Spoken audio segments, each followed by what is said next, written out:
It's true. Medical science is not supposed to have anything to say about life after death. So I understand there are postmortem and there are medical studies that are done, but the treatment of the patient has ceased. Welcome back to another episode of Reasons Podcast. The scripture tells us in Job chapter 14, verse 14, when a man dies, shall he live again? These are some of the questions and many more.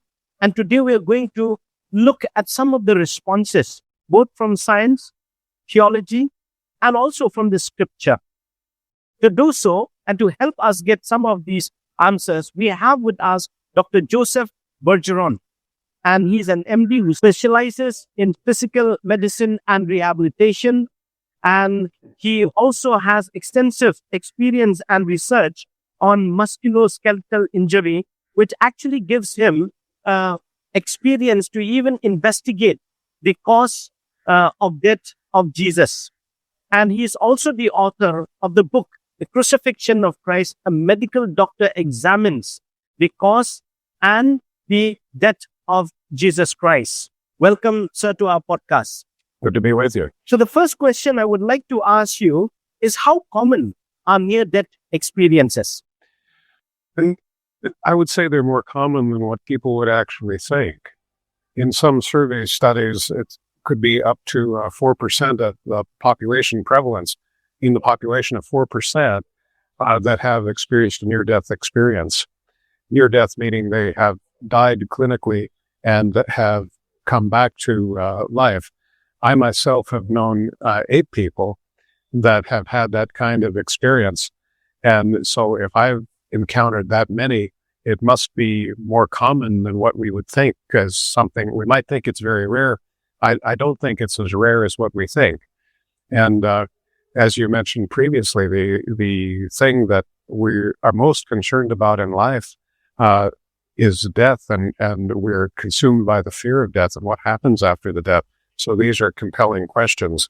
And the near-death experience gives us some insight into what happens at that moment of death.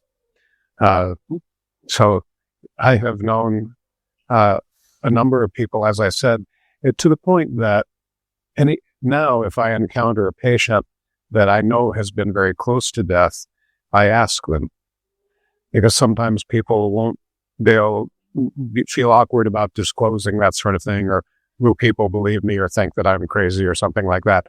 So I always ask. And I've had patients tell me encounters of meeting, a relative that has deceased, or talking to people that they knew that were deceased. So they're common and they're real. Well, given your expertise as a physician, and also the opportunity to interact and to hear stories such as the one that you've mentioned about people, going through near-death experiences. Now, with your expertise, can you help us understand or answer the question, is there any medical explanation regarding near-death experiences? Well, medical science stops at the moment of death, because as physicians, we treat people to try to keep them alive and try to avert any kind of suffering or keep bad things from happening to people. At the moment of death, the treatment aspect of medicine stops. But when people somehow survive, maybe they're resuscitated, for some reason they come back from that experience and they start talking to us and telling us things, then it gets on the attention of the medical community. And so you see different kind of opinions expressed by physicians. Some physicians will take the viewpoint that it's at that moment of transition of death that the brain is sick, and that the experience that they describe is some sort of alteration in their cognitive function, that it's something that's not real. And that's an understandable perception if someone has the point of view that the human being is only a physical body and there's nothing beyond that. But that kind of explanation really disregards so many reports that are so vivid and accurate that a person could not possibly know what had happened. And I'll tell you a couple of cases that have been reported. One was a lady named Maria that died at Harborview Medical Center in Seattle. Her cardiac, her EKG was flat. She had died, and they were able to resuscitate her in the hospital. And when she came to, she kept telling people, "There's a shoe." So, just to interrupt you, it was confirmed that Yes. she died, Yes, and then she again they were able came back to to. life. They were able to revive her They were able to revive. in the hospital setting. Okay. But then she kept bothering people and saying, "There's a shoe on the third story ledge." And she described the shoe. She described the color, a single shoe with the shoelace underneath the shoe. She described it in specific and exquisite detail. And she kept bothering people. And so the social worker went up to the window and reached out and brought the shoe in. And she described the experience of being outside of her body and seeing the shoe, and came back and kept bothering people and telling them where the shoe, why is there a shoe outside the window sitting on the ledge? It's such a peculiar thing. How did it get there in the first place? But then she's telling people this experience. So there's some level of consciousness that goes beyond the human body. There's another famous case, and there are many. Just to interrupt you, you Yeah. can continue after that.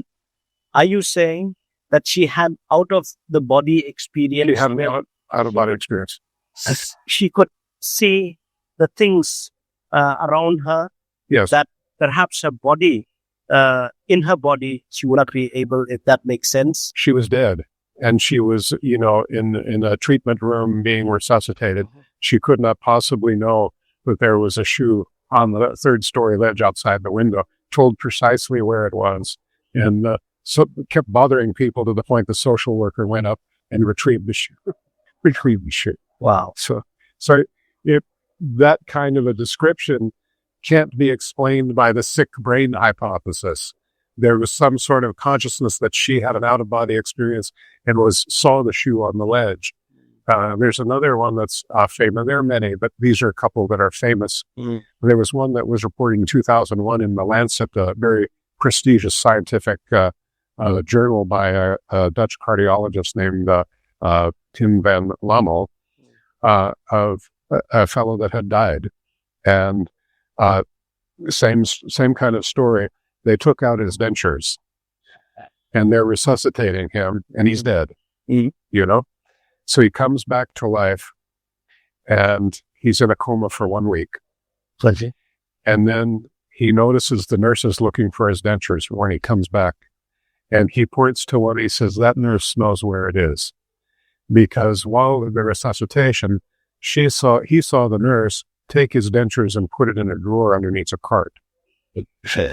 So how could that possibly be? And again, he described the experience of being outside of his body and seeing that and able to precisely tell where his dentures were placed when nobody could find them. Wow, that's very interesting. Yes, and it has gained scientific attention. It is in The Lancet, a very prestigious journal. So this is not hearsay. This is something that is observed and recognized at the highest level of science. Wow. The next question that comes to mind is that, are there any medical studies that has been done that you can probably cite about near-death experience? Yes, and that we just cited a couple a minute ago. But there are people that look at these studies. Many of them are what's called retrospective studies, looking backwards and identifying the people and interviewing them and getting information that way. And so we get information that way.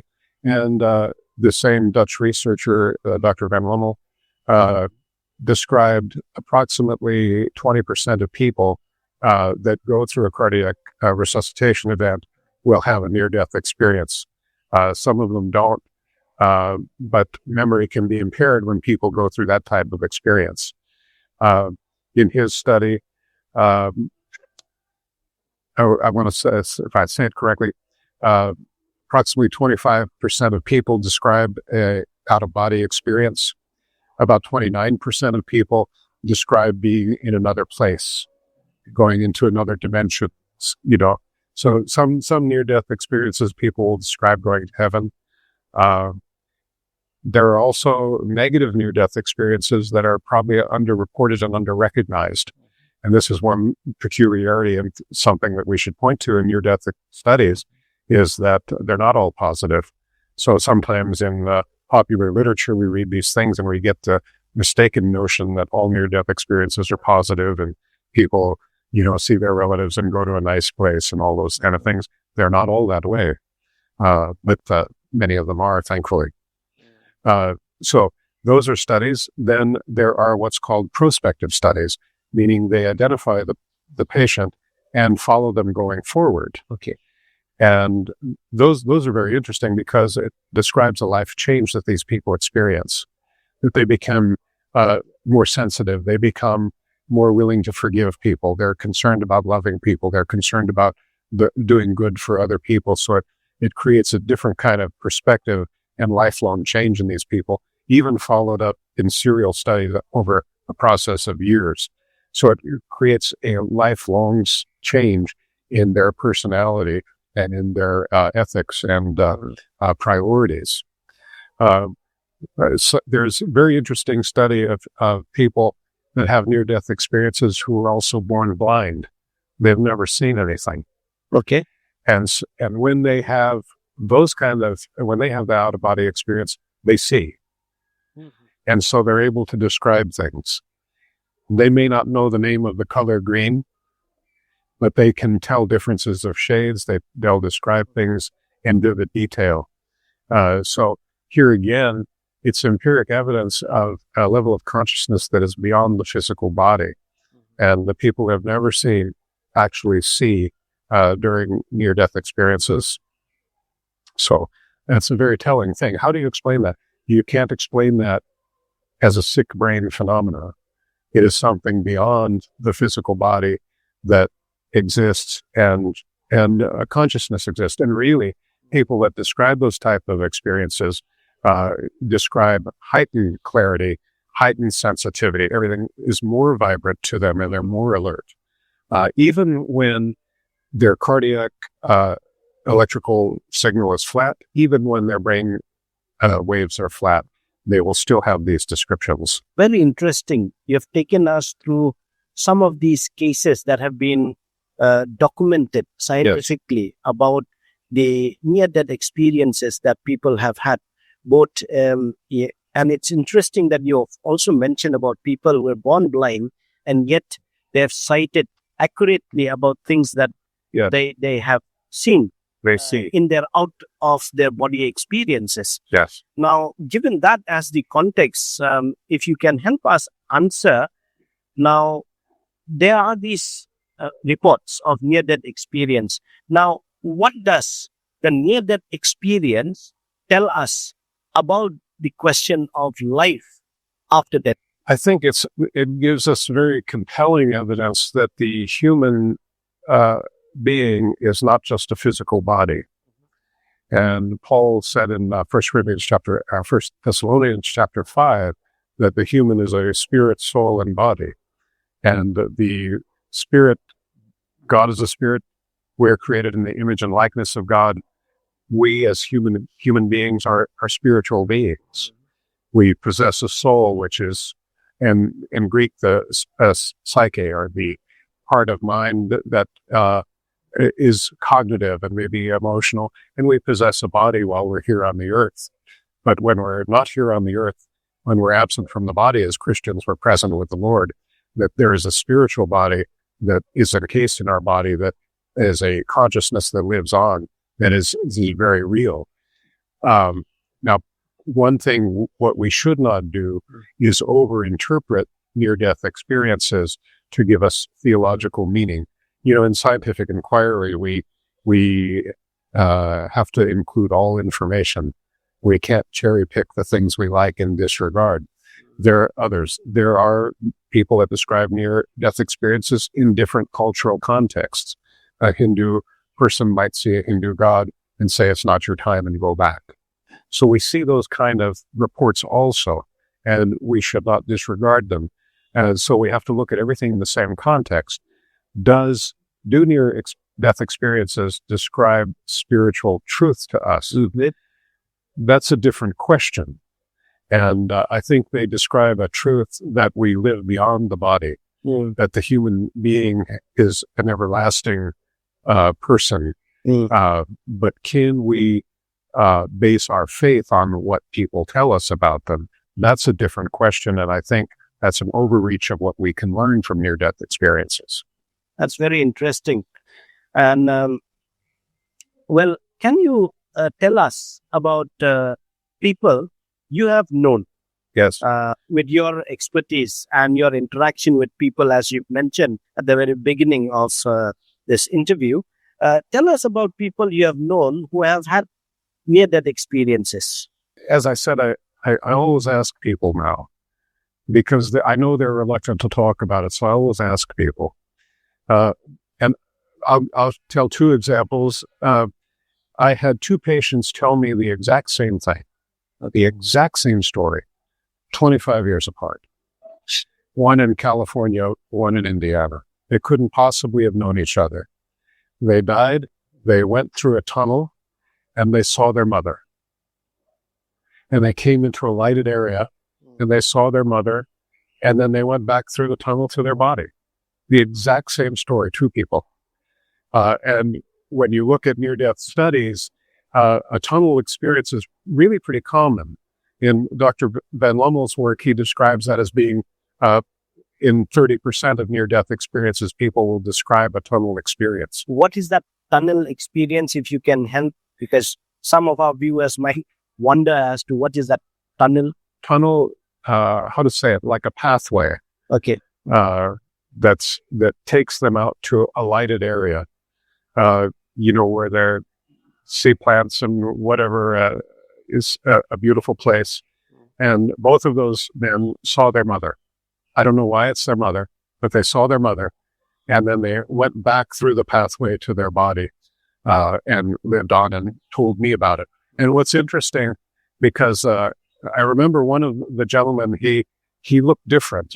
He had... he told me he wasn't religious, but had went to church when he was a child. But he had kind of a happy sort of demeanor about him when previously he really didn't. So it's interesting to see that these people do experience some kind of change in their personality. And I think that man did. But I'll tell you a very peculiar story. When I was age 21, I met a man named Thomas Welch. Okay. And he, at that time, was in his 70s, and it was a small group of friends, and I was able to hear him talk about his story and ask him questions and so forth. And here's his story.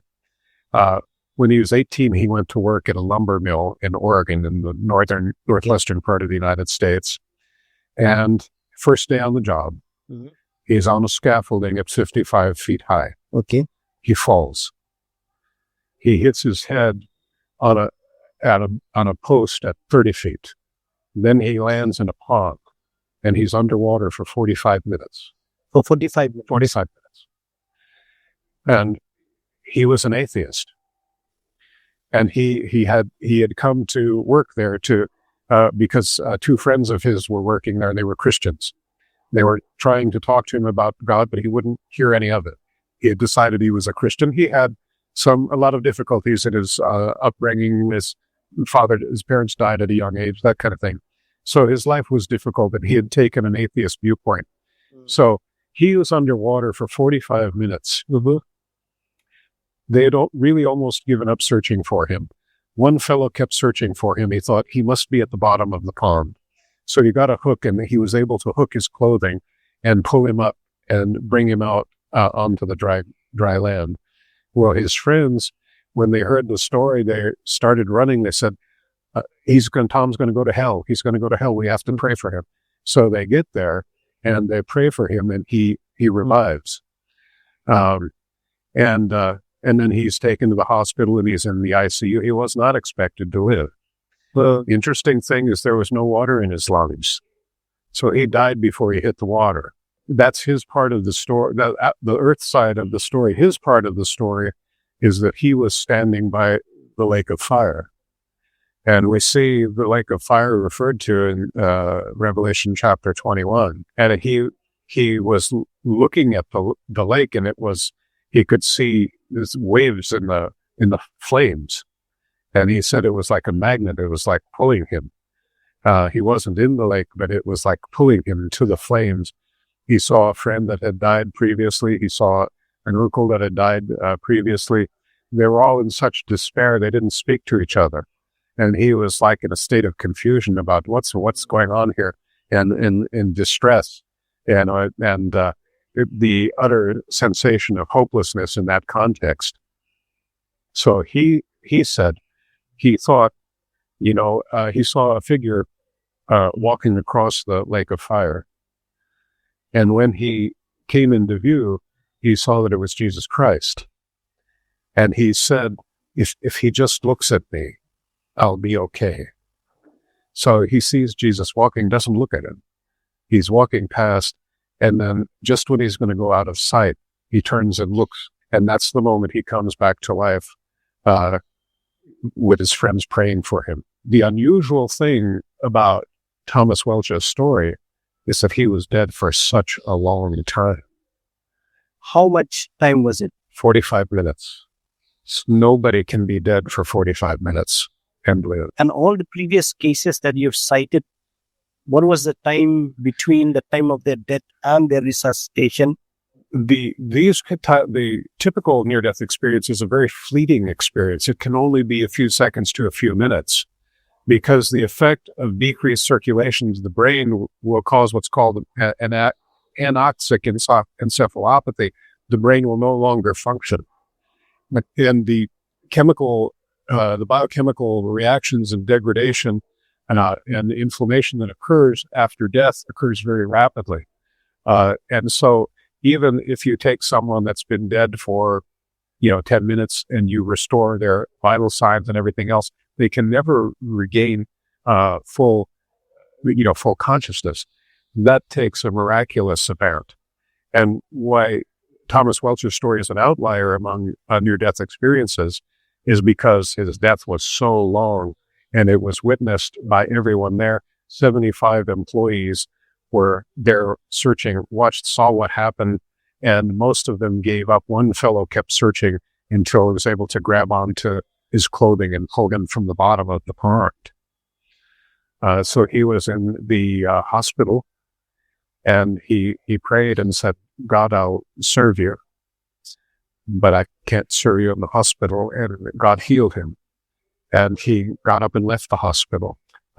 He sneaked out the side door before the nurses could catch him. He took a razor blade and cut the stitches out of his skull. And then he went back to work the next day. On Monday, he dies. Saturday, he goes back to work. So as a doctor that's treated work injuries, I have deep respect for that. He dies Monday, Saturday, he's back to work. The problem was that nobody else was working. They were all standing around looking at him. And so he was a very quiet person. And he said, okay, go to the schoolhouse building, and tomorrow night I'll tell the story. And from that day onward, he spent his life as an evangelist telling his story. The compelling things about Thomas Welch's story are these. He was dead so long that it's unlike any other kind of near-death experience that is recorded. The other thing is, again, as I said previously, we have to be careful about how we interpret these things, because people will describe near-death experience in different religious and different cultural contexts. Here you have one that's very different. He's dead for 45 minutes. Then he speaks to the truth of the biblical narrative in the gospel of Jesus Christ.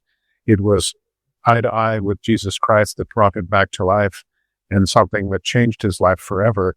And he spent his life as an evangelist. I had the unusual privilege to meet him when he was in his advanced years. So is this story being documented? Yes, For people who might want to actually verify it for themselves, is there any material or any book that is documented in line of the story of Thomas? The story of his story has been out of print for some years, and so I just recently received permission. I will be putting it back into print. I have made I'm working on a website called Oregon's Amazing Miracle. That was the title of the book for his story. And so I've made an audiobook and put some detailed information there, and I'll put information about the book when it's available. Sure.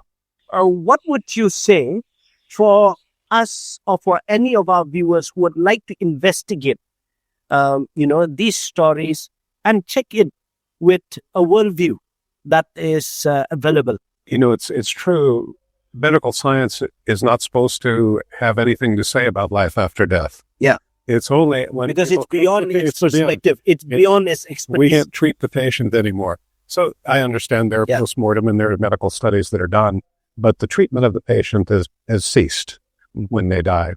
And we need to be very careful that we don't overreach our interpretation of what these experiences tell, because people will describe near-death experiences from a different standpoint.